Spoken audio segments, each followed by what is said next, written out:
বাড়িটা আপাতত দৃষ্টিতে আমরা দেখছি যে খুব ডেঞ্জার, তাই তাদের বললাম যে পুলিশও থাকবে, আপনারা লক অ্যান্ড কি করে চলে যান। ওরা কালকে স্ট্রাকচারাল ইঞ্জিনিয়ার লাগাচ্ছে।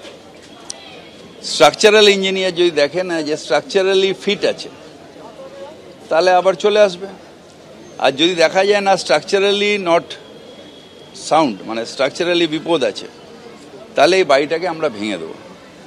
তারপর আমরা মুখ্যমন্ত্রীর কাছে নিয়ে যাব একটা, যে এইটায় যাদের কোথাও যাবার নেই, যেহেতু এটা বস্তি এলাকা, উত্তরণ এলাকা, তাই এই জায়গায় যদি একটা ওদের জন্য, যারা কেউ নেই তাদের জন্য যদি একটা অল্টারনেটিভ থাকার জন্য যেরকম আমরা করে দিই বাড়ি, সেরকম বাড়ি করে, যারা ভাড়া দিয়ে যে কমার্শিয়াল করেছে তাদের জন্য নয়।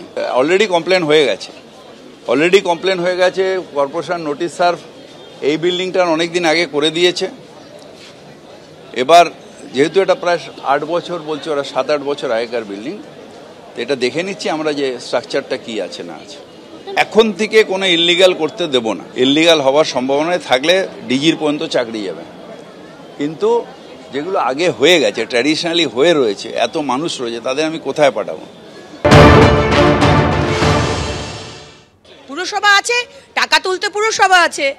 আজকে কলকাতা পুরসভারও যেরকম বিভিন্ন জায়গায় আমরা দেখছি বাড়ি ভেঙে পড়ছে, সেরকম অন্যান্য যে পুরসভা, আসলে লিডারশিপ, এই পশ্চিমবঙ্গে লিডারশিপ দিচ্ছেন মমতা ব্যানার্জি, যার দল মানুষ জেনে গেছে যে শুধু কাটমানি খাওয়ার দল। আপনি যে কোনো কাজ করিয়ে নিতে পারেন শুধু সামান্য কিছু হাজার টাকা, লক্ষ টাকার ঘুষ খাইয়ে। একটা মানে সামান্য গলি, ছোট জায়গা যেখানে বাড়ি করার উচিতই নয়, পারমিশনই পাবেন না, সেখানে আপনি 5 তলা বাড়ি করে নেবেন। এটাই হবে, বাড়ি করবেন, বাড়ি সাধারণ মানুষ কিনবে, আর তার কয়েক বছর বাদে বাড়ি ভেঙে পড়বে, কিছু মানুষের মৃত্যু হবে। কিন্তু এখানে মানুষের প্রাণের দাম কোথায়? এখানে শুধু টাকার খেলা। টিএমসি মানেই হচ্ছে টাকার খেলা, টিএমসি মানেই হচ্ছে চুরি। দেখো, কলকাতা পুরসভার 58 নম্বর ওয়ার্ড, ক্রিস্টোফার রোড, সেখানে যে দুটি বাড়ি, আজ আমরা জানি যে দুপুরের পর কয়েকদিন ধরে এলাকা আতঙ্ক ছড়াচ্ছিল, দুটো বাড়ি কিছুটা হেলে রয়েছে এমনটা এলাকাবাসী বলছিলেন, কিন্তু আজ দুপুরের পর থেকে ক্রমশ দেখা যায় দুটো বাড়ি পরস্পরের গায়ে প্রায় যেন একসাথে লেগে রয়েছে এরকম। এবং তারপরেই কলকাতা পুরসভার তরফ থেকে একটা ডিমোলিশন অর্ডার এই পুরনো যে বাড়িটি, সেই বাড়িটির দেওয়ালে কিন্তু দিয়ে আসা হয়। এরপর আতঙ্ক ছড়ায় বাড়ির বাসিন্দাদের মধ্যে, তারা যাবেন কোথায়? সন্ধেবেলায় সেখানে দেখা করতে যান কলকাতা পুরসভার মহানাগরিক ফিরহাদ হাকিম, এবং ফিরহাদ হাকিম গিয়ে বাড়ির বাসিন্দাদের সাথে কথা বলেন। তিনি যেমনটা সংবাদ মাধ্যমকে জানিয়েছেন, তাতে ওখানে বেশ কিছু ঘর রয়েছেন যারা সাবটেনেন্ট বসিয়ে রেখেছেন, যারা মাথায় ছাদ নেই ওখানে থাকেন, তাদেরই দায়িত্ব মূলত কলকাতা পুরসভা নিচ্ছেন।